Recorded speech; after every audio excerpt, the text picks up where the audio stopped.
Assalamualaikum warahmatullahi taala wabarakatuh. Bismillahirrahmanirrahim. Alhamdulillahirabbil alamin. Wassalatu wassalamu ala sayyidil awwalin wal akhirin habibi rabbil alamin sayyidina Muhammadin wa ala alihi wa sahbihi ajma'in. Allahumma salli ala nuril anwar wa sirril asrar tiraqil aghyar wa miftahi babil yasar sayyidina Muhammadin al-mukhtar wa alihi al-athhar wa ashabihi al-akhyar adada ni'amillahi wa ifdhalih. Kita lanjutkan kajian di tafsir surat Al-Hujurat.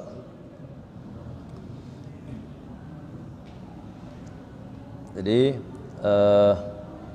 kemarin dijelaskan bahwa meninggikan suara di hadapan Rasulullah SAW dapat menggugurkan amal. Kemudian ada pengecualian yang orang adzan atau yang disuruh oleh Rasulullah SAW meninggikan suaranya, itu tidak masuk dalam larangan ini. Kemudian ayat berikutnya bahwa Allah Subhanahu wa taala menjelaskan innalladzina yaghudduna aswatahum 'inda Rasulillah. Orang-orang yang yaghudduna aswatahum, yang tidak mengeraskan suaranya di hadapan Rasulullah sallallahu alaihi wasallam. Ulaikal ladzina imtahanallahu qulubahum littaqwa. Itulah orang-orang yang diuji oleh Allah Subhanahu wa taala hati mereka untuk takwa. Nanti dijelaskan apa itu takwa, ya. Jadi orang yang tadi kan larangan ayat sebelumnya tidak boleh meninggikan suara, ya. Yang melankan suaranya berarti dia orang yang punya ketakwaan karena taat, ya. Jadi takwa itu taat.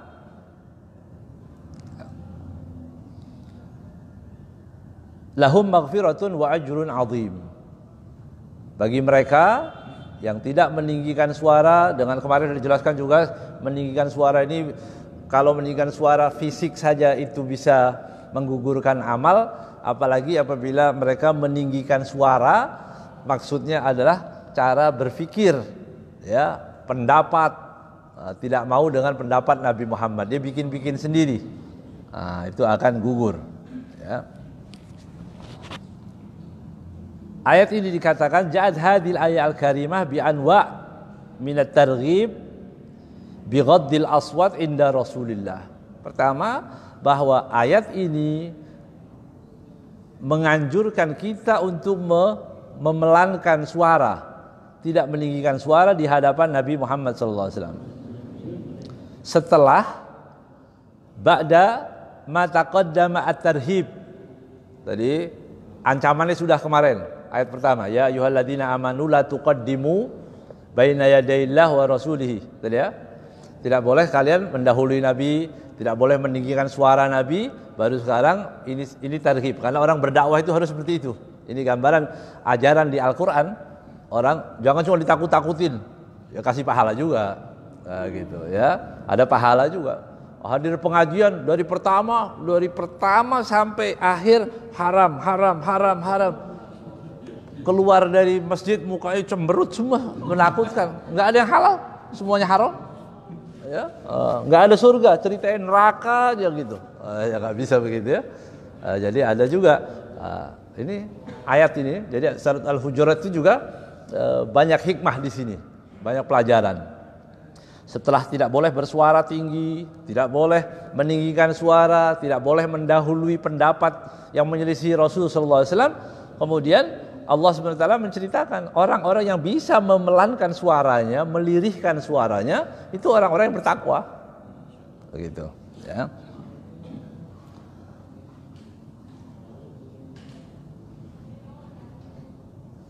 Bahkan bukan cuma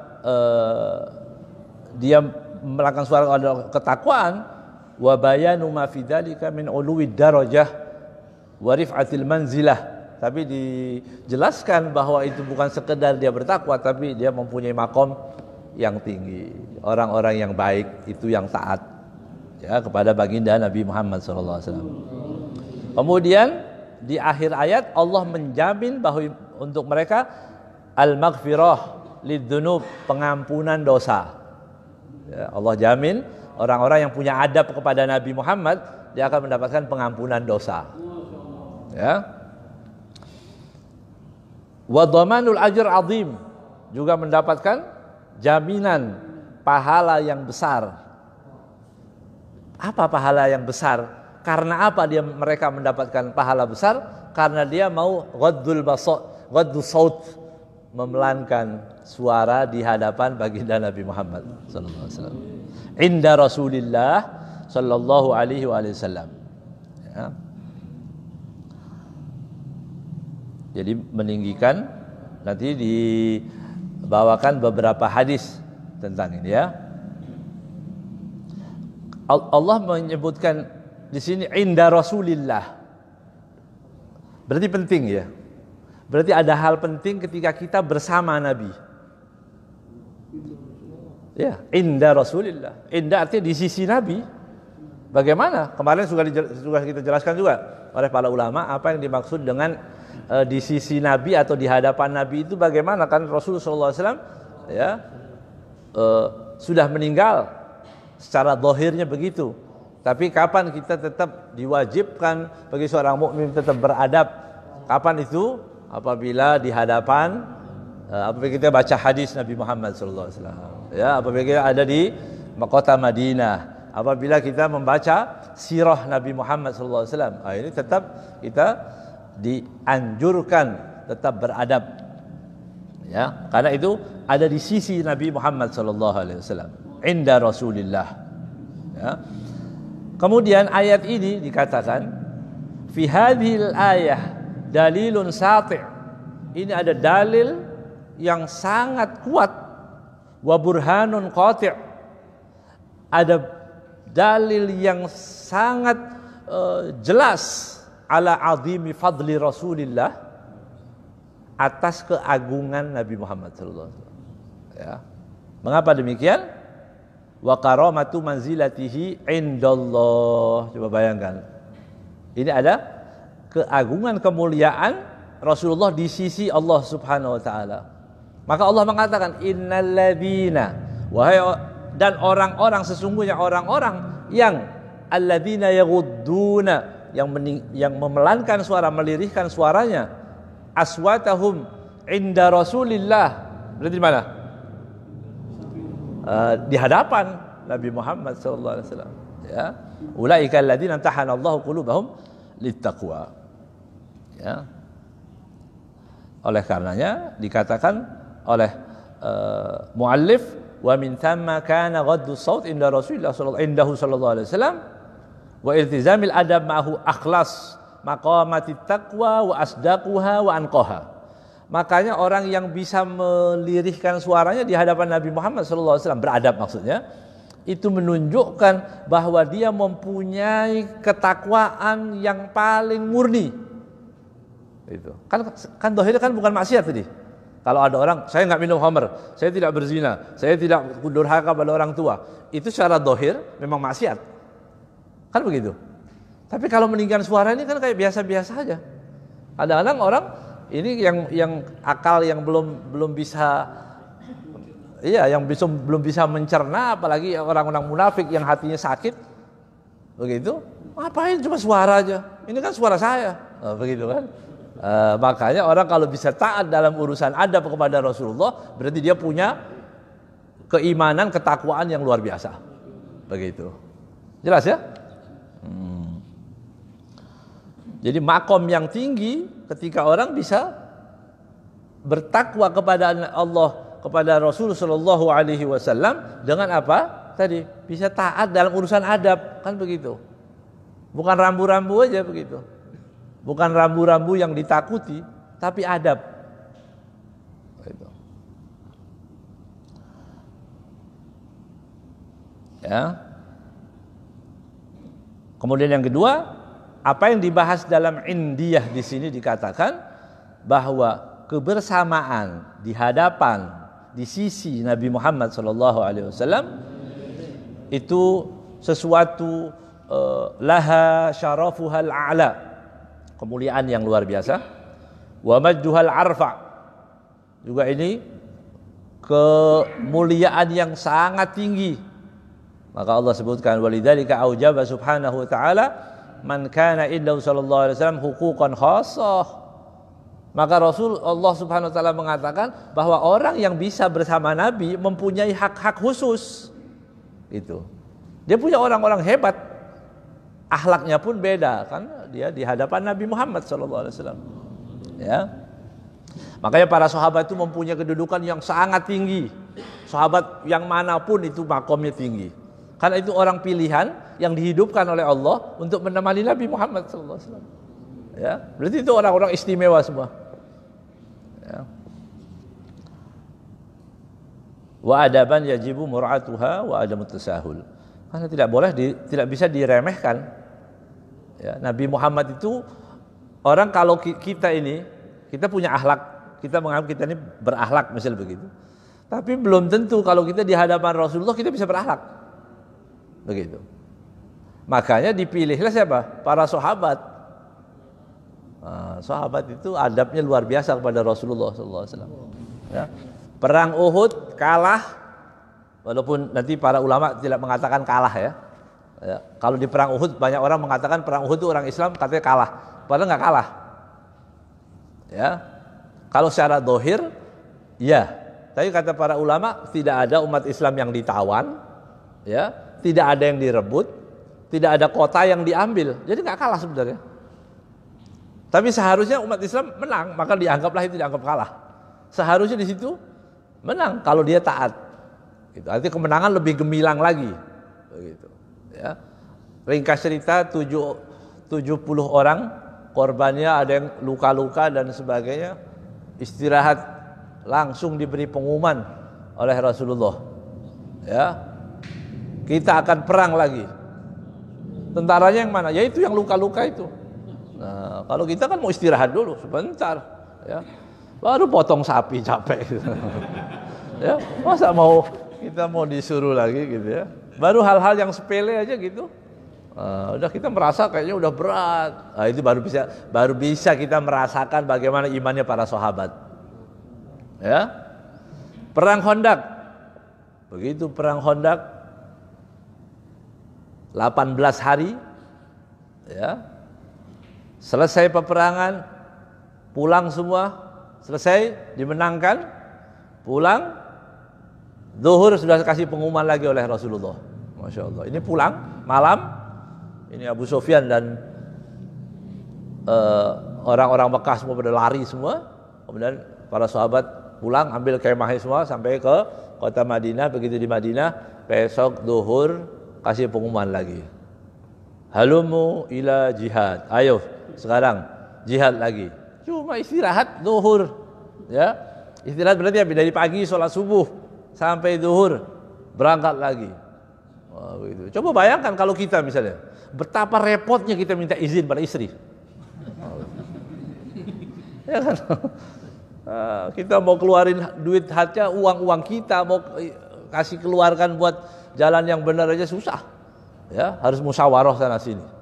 Ya. Bagaimana itu juga ini supaya dicerna begitu ya. Sahabat itu orang-orang yang luar biasa. Makanya jangan sampai kita terpengaruh atau dengan tulisan-tulisan apapun orang mulai mengkritik para sahabat, ngeritik kita nggak ada apa-apanya kita. Ya. Iman juga enggak, ibadah juga enggak. Itu malam mereka sholat semua, masya Allah. Malamnya sholat. Ya. Sebelum subuh penuh masjid. Zaman Rasulullah kan begitu. Sebelum subuh udah penuh. Kalau sholat Jumat dari berapa? Dari pagi sudah ramai. Ya, dari pagi mereka sudah penuh di masjid. Ya. Kita sholat Jumat bareng Id minta libur. Cari pendapat. Kan ada pendapat tuh, nggak wajib. Itu zaman yang tidak diwajibkan oleh Rasulullah SAW. Untuk ahlul badiyah, karena mereka datangnya jauh dari luar kota, di kampung yang tidak ada masjid satu-satunya masjid ada di Masjid Nabawi. Mereka udah nggak usah balik lagi, udah begitu, kasih keringanan. Nah kita samping rumah masjid, ya ngapain? Jadi biar tahu kualitas kita ya, dan kualitas para sahabat Nabi Muhammad SAW. Ya. Kemudian, wa idza tahaqqaqa biha man jalasa 'indahu sallallahu alaihi wasallam, in jalatil ghayahib an qalbihi wa raqqa wa khasha'. Orang yang bisa duduk bersama Nabi Muhammad SAW akan disingkap tabir-tabir yang tadinya menutup, menghalangi iman kita, hati orang-orang itu semua. Makanya mereka melihat Nabi itu menikmati sekali. Gitu. Kalau ada dalam majelis itu ada orang duduk di belakang, dia semua sahabat itu menikmati wajah Rasulullah SAW. Semuanya, gitu, menikmati semua. Kalau ada orang yang goyang-goyang di jalan, ada di majelis kan suka duduk, ya posisinya ganti-ganti terus, ya yang nggak biasa duduk di bawah biasa begini. Itu kalau ada yang goyang-goyang sama dia kepalanya itu gini, jangan goyang-goyang terus. Saya lagi menikmati itu wajah Nabi Muhammad SAW. Jadi dia nggak mau sedikit pun ya terlewatkan itu keindahan wajah Rasulullah SAW. Siapa yang nggak merasakan enak duduk itu di hadapan Nabi Muhammad? Maka hatinya akan lembut, akan khusyuk, ya. Wasyada anwar rabbih. Nanti dia bisa menyaksikan hal-hal cahaya nur yang Allah berikan kepada Sayyidina Muhammad. Karena di sampingnya, karena ada bersama Rasulullah SAW. Ya. Makanya salah satu doa orang kalau berdoa minta apa? Kalau kita baca sirah maulid atau maulid kita baca Rabbi ballighna bijahih, ya Allah fi jiwari khaira maq'ad, ya Allah ballighna bijahih, dengan kemuliaan Nabi Muhammad sallallahu alaihi wasallam, ya sampaikan hajatku ini. Apa hajat kita ini umat Islam? Fi jiwari, bisa duduk di samping Rasulullah sallallahu alaihi wasallam. Khaira maq'ad, itu sebaik-baik tempat duduk karena di samping Rasulullah beri syafaat, ya. Kalau kita duduk sendiri walaupun amal kita banyak, apa? Sholat, misalnya begitu. Sholat dong, kamu sholat juga mikirin suara HP masuk semua, ya. Itu WA dari siapa ini? Begitu. Gimana kita mau? Tapi kita nggak ada apa-apa ini. Makanya diperlukan kita duduk di tempat orang, gitu ya. Tempat-tempat yang sudah dilihat oleh Allah Subhanahu Wa Taala. Di mana itu? Ya di tempat Rasulullah Sallallahu Alaihi Wasallam. Ya. Nah, kita masuk, mudah-mudahan kita baca hadisnya, kita baca sirahnya, ya. Maka tempat-tempat seperti ini sudah dilihat oleh Allah Subhanahu wa taala dengan pandangan rahmat insyaallah, ya. Itu yang dilakukan oleh sahabat Rasul sallallahu alaihi wasallam. Kemudian ini luar biasa, disebutkan oleh muallif penulis kitab ini, Syekh Abdullah Sirajuddin Al-Husaini, beliau mengatakan kalau kita baca pengaguan para sahabat, ya, ada orang mengagungkan Rasulullah, ada orang begini. Kalau orang yang baca sirah seperti ini, maka tidak diperbolehkan, perhatikan baik-baik, tidak diperbolehkan bagi orang yang hatinya sakit untuk terus-menerus memelihara rasa sakitnya. Masa sih Rasulullah begitu? Masa Rasulullah dicium tangannya oleh sahabat? Ya, begitu kan? Kadang-kadang kita bilang, enggak, saya enggak mau. Kalau saya ketemu Rasulullah, saya mau biasa-biasa aja. Karena ini menjaga tauhid saya supaya akidah saya. Kan bisa jadi kan? Saya mau cari akidah yang benar-benar lurus, yang murni. Saya enggak mau kayak sahabat itu berebut air minumnya, mengambil rambutnya, mengambil doanya, ada bekas air wudunya diambil. Kan begitu riwayat-riwayatnya. Saya nggak mau. Saya Islam yang nggak mau yang kayak gitu. Saya yang mau murni, yang ahli tauhid saja begitu. Maka beliau mengatakan hati-hati, ya, hati-hati orang mempunyai terlintas di benaknya ketika mendengarkan riwayat-riwayat seperti ini, justru dia akan mengatakan, itu berlebihan, lebay itu lebay. Begitu. Lihat, ini karya ulama, bukan hal yang baru artinya, ya. Dari dahulu pun ada orang-orang yang tadi sok mengerti tentang agama, tapi dia justru terpelanting jauh, nggak ada akhlak kepada Nabi Muhammad SAW. Apa dalilnya? Ada dalilnya. Apakah terjadi memang seperti itu? Ya. Diriwayatkan oleh Rawat Muslim wa Tirmidzi, dari riwayat Muslim dan Tirmidzi radhiyallahu taala anhuma, bahwa Handalah ibn Rabi' al-Asid, ya, Handalah ibn Rabi' al-Usaidi, ya, katibu Rasulillah. Dia adalah katibnya Rasulullah, sekretaris Nabi Muhammad sallallahu alaihi wasallam. Namanya Handalah bin Rabi'. Qala laqiyani Abu Bakar radhiyallahu ta'ala anhu. Aku bertemu dengan Sayyidina Abu Bakar. Qala kaifa anta ya Handalah? Kata Sayyidina Abu Bakar bertanya, bagaimana keadaanmu wahai Handalah? Qultu nafaqa Handalah. Munafik Handalah. Dia mengatakan munafik, ya. Jadi orang yang soleh masih takut munafik. Memang seharusnya begitu, ya. Kalau orang nakal nggak takut munafik. Dia merasa dirinya bagus. Tapi ini sahabat sudah bagus, penulis Nabi Muhammad SAW, tapi dia mengatakan bahwa dirinya adalah munafik. Apa yang menjadikan dia kok disebut munafik? Ini alasannya. Ya. Qala subhanallah, ma taqul? Apa yang kamu ucapkan ini wahai Handalah? Kamu kok munafik? Kamu ini orang baik. Begitu kata Sayyidina Abu Bakar. Fakultu, Handalah mengatakan, nakunu inda Rasulillah sallallahu alaihi wasallam. Kami duduk bersama Rasul sallallahu alaihi wasallam. Kami kadang-kadang duduk bersama Rasulullah. Yudakkiruna bil jannah wan nar ka'anna ra'yul 'ain.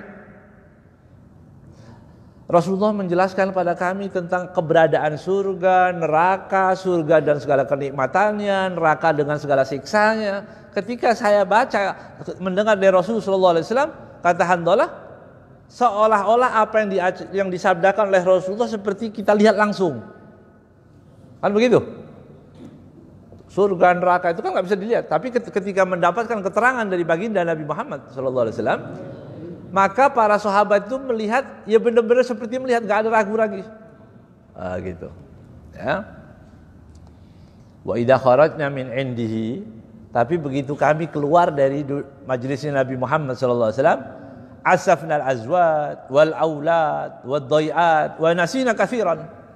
Tapi begitu keluar dari majelisnya Rasulullah, ya, dalam beberapa riwayat, nanti banyak riwayatnya hadis ini, kami pun berbuat kasar kepada istri, kepada anak, atau tadi selalu senang pada istri sampai melupakan hal-hal gitu. Dianggap hal seperti itu melupakan Nabi Muhammad SAW. Itu aja dianggap apa? Munafik. Bukan sampai mencaci ulama, membenci para ulama, bukan yang itu, bukan. Baru dia mengatakan bahwa dia duduk di hadapan Rasulullah beradab, tapi sampai rumah main-main sama anak begitu. Saya takut ini munafik. Allah. Dan banyak hal yang kami lupakan, kata Handalah tadi. Qala Abu Bakar As-Siddiq radhiyallahu ta'ala anhu, wallahi inni la ajilu mithla hada. Kata Sayyidina Abu Bakar, aku juga begitu. Kalau gitu ada munafik ini. Ya Allah. Ya.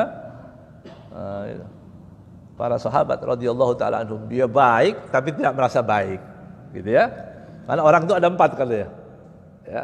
Dia baik merasa tidak baik. Ya. Ada orang baik merasa baik. Ada orang jahat merasa jahat, bagus. Ini ada orang jahat merasa baik. Ya, sudah jahat, nggak sholat, tapi dibilang, masya Allah, saya hari ini, alhamdulillah, sudah sholat Jumat, ya. Tapi dia nggak sholat 5 waktu. Ya. Dia menganggap bahwa dia luar biasa ini. Ada yang setahun sekali masuk masjid. Allah, ya. Kata Sayyidina Abu Bakar, aku juga begitu. Faqala, kalau gitu fantalaqa ila Rasulillah sallallahu alaihi wasallam. Maka mereka berdua, ayo tanya ke Rasulullah kalau begitu. Maka datanglah kepada Nabi Muhammad sallallahu alaihi wasallam, fadzakara lahu dzalik, maka diceritakanlah apa yang terjadi pada mereka berdua, rasa ini tadi yang terjadi di hatinya mereka berdua ini. Faqala sallallahu alaihi wasallam, kata Rasulullah sallallahu alaihi wasallam, walladzi nafsi biyadihi, demi yang jiwaku ada pada genggamannya, kekuasaannya, maksudnya Allah, demi Allah, lau tudawwimuna ala ma takununa indi wa fi dzikri la safatkumul malaikatu ala firashikum wa fi turuqikum. Kalau seandainya kamu terus begitu merasakan khusyuk terus, ingat surga, ingat neraka terus sampai kalian keluar di rumah, sampai begitu juga khusyuknya, niscaya nanti para malaikat akan menjabat tangan kalian semua. Oh, gitu. Lebih menakutkan gitu ya. Kita takut, kita ingat Allah, kita ingat surga neraka terus. Kata Rasulullah, kalau kamu terus begitu, nanti malaikat kagum ngasih selamat, kan kaget kita. Ya, tentu malaikat bilang begini. Ya, la safatkumul malaikah.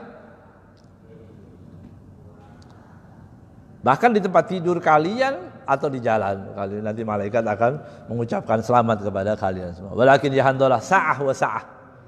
Tapi kata wahai Handalah, cukup ya sa'ah wa sa'ah. Artinya 1 jam, 1 saat baik untuk taat, 1 jam bukan enggak untuk taat, bukan ya. 1 jam untuk ketaatan, artinya boleh kita rileks dulu urusan, ya boleh. Enggak terus menerus. Orang jarang sholat, sekali sholat lama sholatnya. Dia nggak ngerti orang, dia suruh jadi imam karena dia lama. Wah ini bagus, paling khusyuk ini orang. Wah, dia suruh maju semua orang. Pak, ayo silakan jadi imam. Dilihat karena sholat dia paling lama, akhirnya dia jadi imam. Ya, waktu dia jadi imam, dia sholat lama juga, sujudnya 15 menit.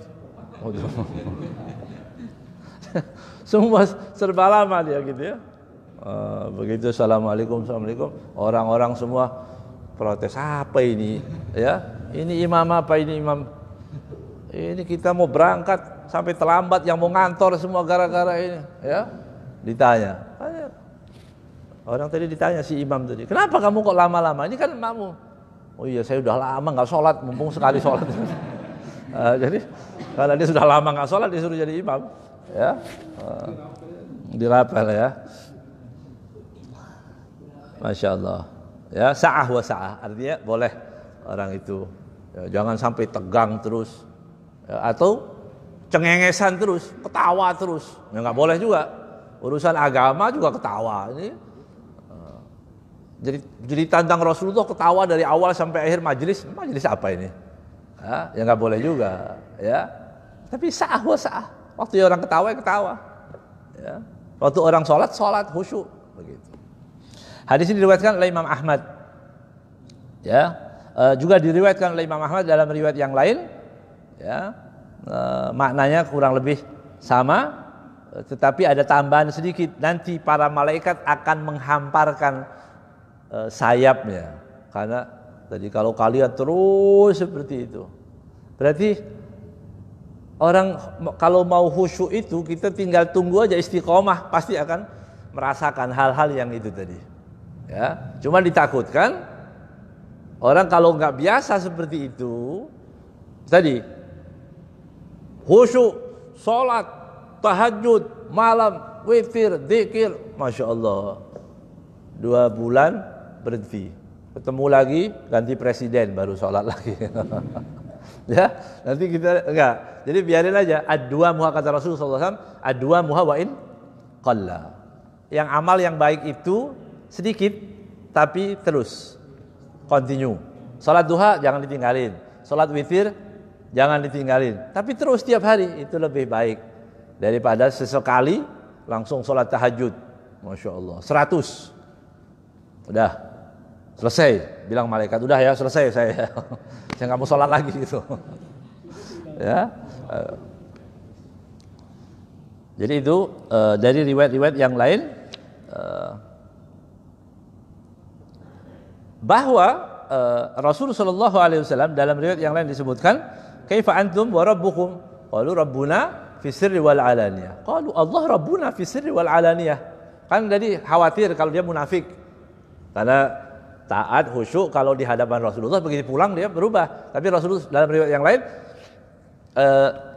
dalam riwayat Al-Bazzar, Rasulullah bertanya, bukan munafik itu, tapi kata Rasulullah, qalu, waktu ditanya, kaifa antum wa rabbukum? Bagaimana hubungan kalian dengan Tuhan kalian? Allah maksudnya. Qalu Allah rabbuna fis sirri wal alaniyah. Allah itu Tuhan kami, baik itu terang-terangan, tersembunyi ataupun terang-terangan. Kata Rasulullah, laisa dzalikumun nifaq. Kalau gitu bukan nifaq. Ya. Jadi intinya di situ. Allah tetap Tuhannya, baik terang-terangan ataupun tersembunyi. Ya berarti bukan nifaq. Karena munafik itu pindah. Dia punya banyak Tuhan. Itu, ya. Artinya Tuhan itu apa? Yang wajib ditaati. Bos bisa jadi Tuhannya. Harta bisa. Ya. Apapun. Ya, itu berarti bukan munafik. Ya.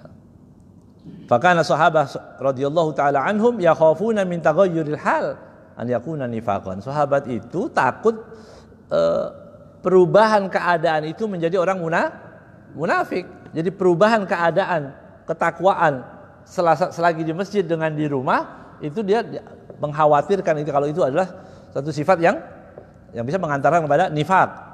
Fasa'alahu sallallahu alaihi wasallam anhu sallallahu alaihi wasallam an dzalik.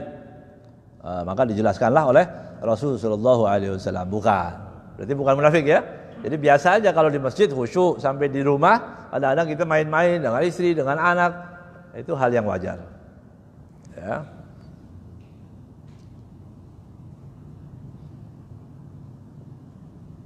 Wa an Abi Hurairah, dari Sayyidina Abu Hurairah radhiyallahu taala anhu, ya Rasulullah, malana idza kunna indak raqqat qulubuna. Kata Abu Hurairah, kenapa ya Rasulullah? Kalau aku di hadapanmu, maka hatiku ini lembut, gitu. Khusyuk, gitu kan? Bisa bayangkan tuh wajah Rasulullah sallallahu alaihi wasallam, ya. Lihat, ada manusia idza ru'u dzukirallah. Banyak itu ulama-ulama itu kalau dilihat wajahnya ingat Allah. Dzukirallah, subhanallah, begitu ya. Ada orang dilihat wajahnya, ya, iya, ingat dunia gitu ya. Tapi ini enggak, dia ingat Allah. Ya. Wazana fid dunya, wazahadna fid dunya. Kemudian kami pun tidak terlalu doyan dunia. Wa kanatil akhirah ka'annaha ra'yu 'ainin. Ya, sampai-sampai akhirat itu seolah-olah di hadapan aku, langsung aku lihat begini, nyata. Fa idza kharajna min 'indik, tapi kalau aku keluar, kata Sayyidina Abu Hurairah, kalau aku keluar dari majelismu, ya, fa ansana fi ahalina, maka aku melupakan, ya, menjadi lupa semua itu, aku ingat keluarga saja, ya. Wa syammamna auladana wa ankarna anfusana, ya, kemudian kita cium anak kita, main-main dan sebagainya. Qala sallallahu alaihi wasallam, kemudian Rasul sallallahu alaihi wasallam mengatakan, "Lau annakum," sama dengan kalimat itu tadi yang ditanyakan oleh Handalah tadi, "Lau annakum idza kharajtum takununa ala halikum indi lazaratkumul malaikatu fi buyutikum." Kalau kamu terus, malaikat datang, itu akan mendatangi, akan mengucapkan selamat, ya, fi turuqikum, ya. Walau lam tudnibu la dhahaba Allah bikum wa la ja'al bi khalqin jadidin yudnibuna fayaghfir lahum. Kalau seandainya kalian tidak berbuat dosa, Allah akan mendatangkan lagi orang yang berbuat dosa agar Allah dapat mengampuni. Masya Allah, itu kasih sayang Allah, ya. Ya. Ada nggak orang nggak punya dosa? Itu. Kalau orang nggak punya dosa, itu berat lah, ya, nggak ada dosa. Minat, ayo coba. Minat untuk berbuat dosa, ada nggak? Orang nggak minat.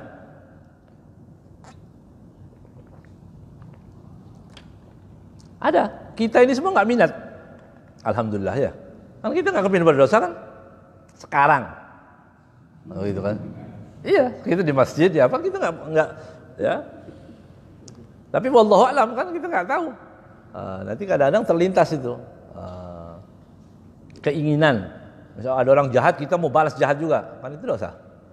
Ya, ada orang ngomongin orang, kita mau ngomongin juga. Ada orang mau menghina, kita hina juga. Ya sudah, berarti kita minat untuk itu ya.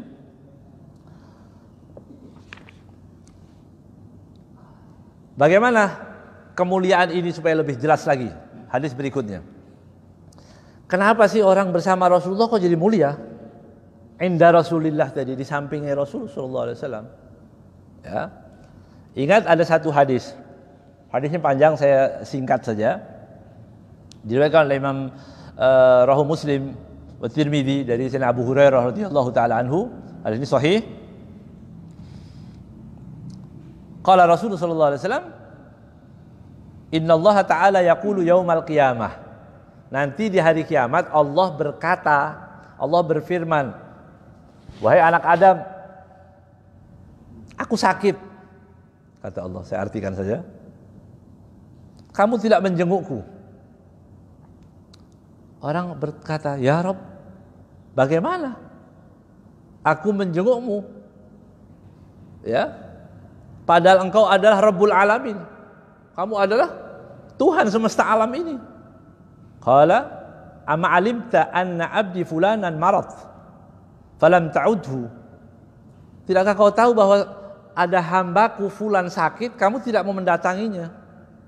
Ya. "Ama alimta anna kalau uttahu lawajadtani indah." Kata Allah, seandainya kamu mendatangi saudaramu yang sakit itu, kamu akan mendapati aku di sana. Luar biasa ya. Ada orang sakit, kita datang. Kita akan mendapati Allah Subhanahu wa taala. "Ya ibna Adam, wahai anak Adam, aku minta makan kepadamu. Ya, tapi kau tidak beri makan padaku." Kata Allah. Kemudian manusia tadi menjawab, "Ya Rabb, bagaimana aku memberi makan dan engkau adalah Tuhan, penguasa alam semesta ini?" Qala, "Ama alimta annahu istad'amak abdi fulan falam tut'imhu." Itu ada hambaku kelaparan minta makan kepadamu, kamu enggak kasih makan. Ya. "Ama alimta annaka law at'amtahu lawajadta dalika indi." Seandainya kamu kasih makan orang yang minta makan dari kelaparan, kamu akan mendapati aku ada di sana. Masya Allah. Ya. "Ya ibna Adam, wahai anak Adam, aku minta minum dan kau tidak berikan minum." Kemudian orang tadi bertanya lagi, "Ya Allah, bagaimana aku harus memberi minummu dan engkau adalah Rabbul Alamin?" Kemudian Allah SWT mengatakan, "Hambaku fulan meminta minum kepadamu, ya, tapi kamu tidak beri minum. Padahal seandainya kau beri minum, kau akan dapati aku di situ." Nah, ini gambaran ya, gambaran Allah Subhanahu wa taala bersama orang-orang tadi yang sakit, Allah bersama orang-orang yang kelaparan, orang yang kehausan, orang-orang miskin, yang banyak orang kadang-kadang orang Islam suka meremehkan, ya, orang miskin dibuat tertawa. Allah ada di situ bersama orang-orang miskin. Ya, kita punya duit sebanyak apapun, kalau kita sombong nggak ada artinya apa-apa. Ya. Fata'ammal, kemudian beliau menjelaskan, coba bayangkan Allah Subhanahu wa taala bersama siapa di situ? Orang yang menjenguk orang sakit, yang orang memberi makan, memberi minum. Allah bersama mereka. Begitu kan? Artinya itu di situ ada kebersamaan Allah bersama orang-orang itu tadi. Ya. Maka dia akan mendapatkan apa? Kemuliaan yang tinggi di sisi Allah Subhanahu wa taala. Al-Imam Subki mengatakan, "Wasirru dzalika annal marid la yatawajjah ila ahadin bal huwa mutajjih ila al-wahid al-ahad." Kenapa Allah Subhanahu wa taala, kata Imam Subki, kenapa kalau kita menjenguk orang sakit kemudian kita akan mendapati Allah? Iya, karena orang sakit itu kalau dalam keadaan itu pasrah sudah, ya Allah, cuma minta Allah, udah nggak perlu lagi lah dokter wala apa, ya. Apalagi dokter bilang ini sudah nggak ada sembuh, kemana dia larinya? Ke Allah. Ketika dia sudah pasrah sama Allah, Allah bersama orang itu. Maka kita datang Ya, seolah-olah kita mau menghibur atau mau apa? Enggak, kita mengambil keberkahan. Karena di situ ada Allah. Itu kata Imam Subki radhiyallahu taala anhu. Ya. Kemudian beliau menjelaskan kalau fa idza kana ziyaratul mu'min asalih wa iyadatuhu taj'aluka ayyuhal muslim fi halin tajidullah indahu. Kalau kita menziarahi orang yang sakit, orang mukmin yang baik tapi ya, orang yang baik sakit kita datang, maka kita akan temui, kita akan dapati Allah di situ, kan begitu. Bagaimana orang yang mendekat dengan Rasulullah, itu maksudnya. Paham? Jelas ya? Kalau mendatangi orang yang sakit itu bisa mendapatkan keberkahan karena Allah ada di situ. Bagaimana dengan orang yang hatinya selalu rindu kepada Nabi Muhammad sallallahu alaihi wasallam? Ya. Bagaimana orang yang setiap hari hanya memikirkan Rasulullah sallallahu alaihi wasallam? Oh, salatnya Rasulullah bagaimana? Ya. Bagaimana cara makan Rasulullah sallallahu alaihi wasallam? Bagaimana cara yang diajarkan oleh Rasulullah? Bernegara ini bagaimana menurut Rasulullah sallallahu alaihi wasallam? Bagaimana terus itu? Bagaimana dia akan mendapatkan banyak keberkahan insyaallah. Ya. Ini luar biasa. Masih ada? Berapa? 10 menit. Oh, masih panjang. Ya. Ini sangat penting ini ya, sangat penting ya. Ya. Harus diingat bersama. Jadi orang mendatangi orang sakit untuk apa tujuannya? Supaya mendapatkan keberkahan karena Allah ada di situ kalau orang yang sakitnya mukmin.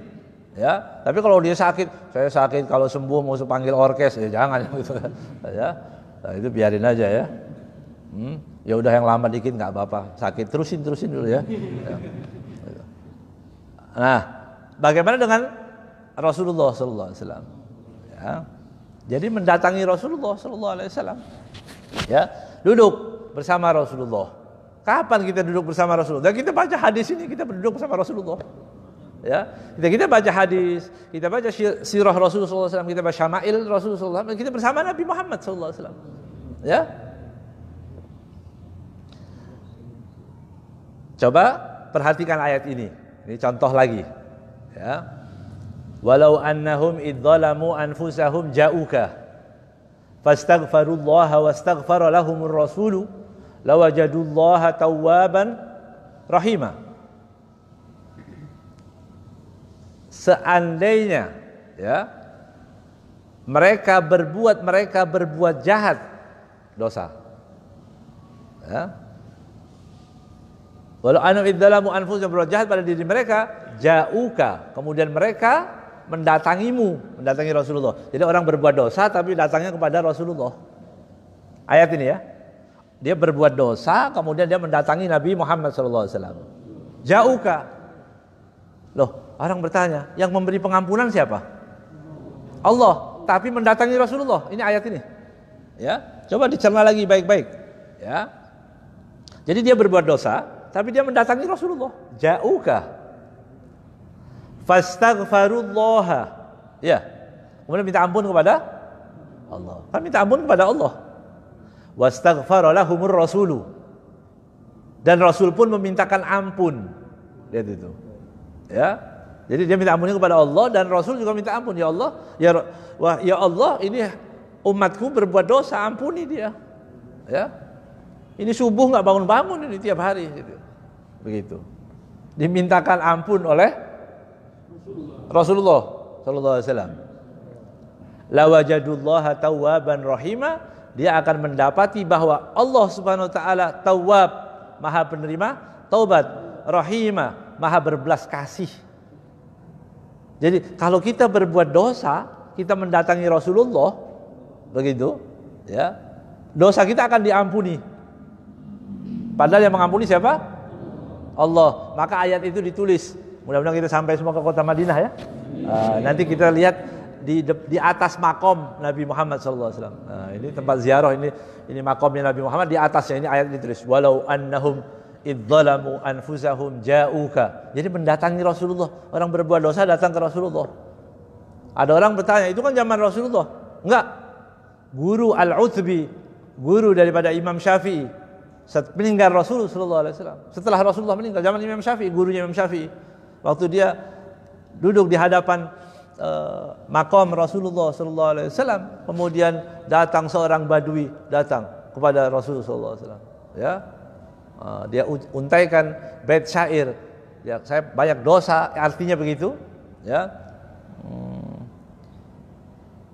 Kemudian waktu dia untaikan itu tadi, minta ampun kepada Allah, dia pergi, ya. Al-Imam Al-Utbi dia tertidur di situ, kemudian dia melihat mimpi Rasulullah SAW, disampaikan ilhaq bil Arabi, panggil orang Arab tadi, orang Badui tadi datang, maka dia sudah mendapatkan pengampunan. Ya, nanti insyaallah dan ya, wallahu alam. Jadi India kebersamaan dengan Nabi Muhammad SAW itu bermakna, ya. Jadi jangan kita bilang saya mau ibadah sendiri aja, enggak. Kita dari ayat-ayat ini, dari dalil-dalil ini menunjukkan bahwa orang yang bersama Nabi Muhammad mendapatkan kemuliaan. Orang yang bersama Rasulullah SAW diberikan kemudahan. Orang yang bersama Rasulullah SAW ditambah keyakinannya. Orang yang bersama Nabi Muhammad SAW ditambah keberkahannya. Orang yang bersama Rasulullah SAW hatinya dibukakan untuk berbuat hal-hal yang baik. Orang yang bersama Rasulullah SAW dibukakan pintu kebaikan untuk bisa semakin cinta kepada Rasulullah SAW. Ya, wallahu a'lam bishawab. Ya.